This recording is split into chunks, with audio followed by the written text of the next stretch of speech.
see from this PowerPoint is not a very good situation with our children. Cyberbullying is becoming more widespread with the increased availability and use of cell phones, Facebook, and other electronic means of communicating. Bullying has always been around. The Journal of the American Medical Association reported that 1/3 of United States students experience bullying either as a target or as a perpetrator.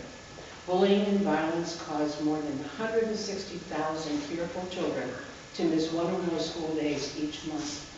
When I worked for Mental Health America in Franklin County, we had a conference on bullying. This was before cyberbullying when it became a real issue.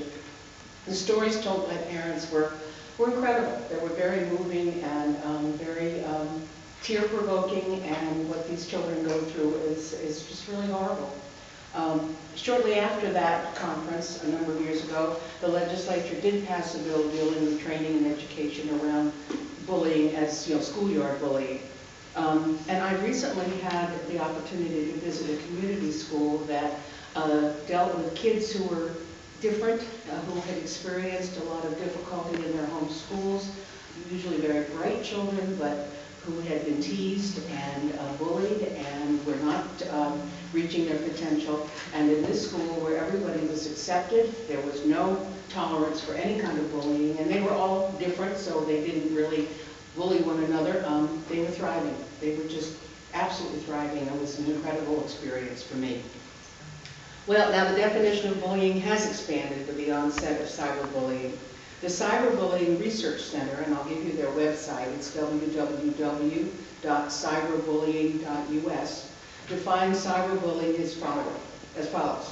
Cyberbullying is when somebody repeatedly harasses, mistreats, or makes fun of another person online or while using cell phones or other electronic devices. Approximately 20% of the students in the study that this group did, a sample of 4,000 students, reported cyberbullying in their lifetime. 20%.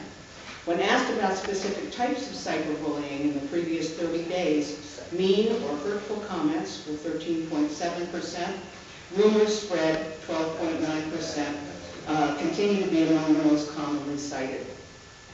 While cyberbullying usually takes place outside of school, it disrupts the educational environment and student performance severely. Victims can't focus on studies, they miss school, they fail to take advantage of education or educational or extracurricular opportunities, or they drop out of school. 18 other states have already enacted similar legislation to what we're proposing. We have already addressed a number of issues related to bullying in the General Assembly. We have protection orders for minors who are being stalked, and sexting, just to mention two. We thank Senator Fetter for all of her hard work in bringing the issue of cyberbullying to the fore with her bill in the Senate. Our companion bill mirrors hers. It includes the ability to report anonymously and requires that boards of education do the following: develop a cyberbullying policy and administrative training, teach students about harassment and cyberbullying through their handbook, create a statement prohibiting students from making false statements,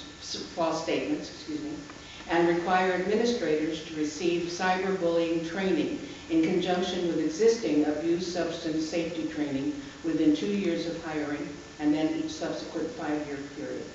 It's important to note that it's the responsibility of students, parents, or witnesses to come forward and report the bullying, and they can do it anonymously.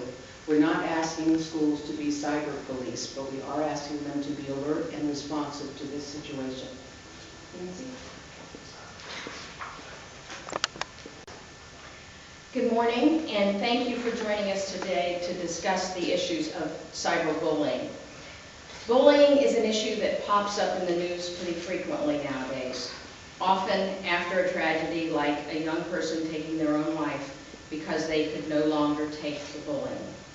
Ohio actually has a pretty good track record, as Representative Harris indicated, for taking on the problem of bullying. Several years ago, a bill was passed requiring all school districts adopt an anti-bullying policy. The Ohio Department of Education has included cyberbullying in its model policy.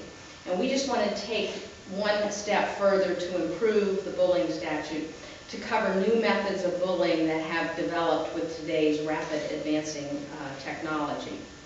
And I know my heart goes out to the parents and to the students in our districts and across Ohio who have to watch their children suffer at the hands of other children, and unfortunately sometimes other parents, who participate or turn a blind eye to the bullying. And I became especially aware of this issue. I'm working on a strategic plan for one of the schools in my district, and I happen to be on the particular issue in terms of having ethical students and ethical citizens.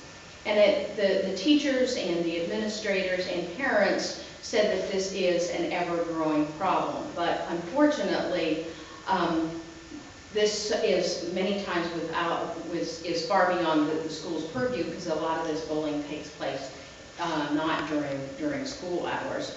And Representative Harris and I actually hold school meetings with our school boards and our superintendents.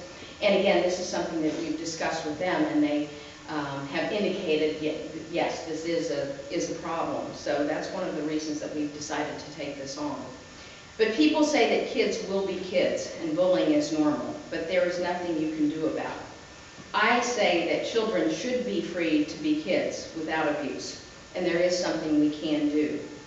And as Marian Harris said, Senator Fetter has put a lot of work into this bill, and we are in the House are ready to examine the issue as well as pass a bill that would better protect our children.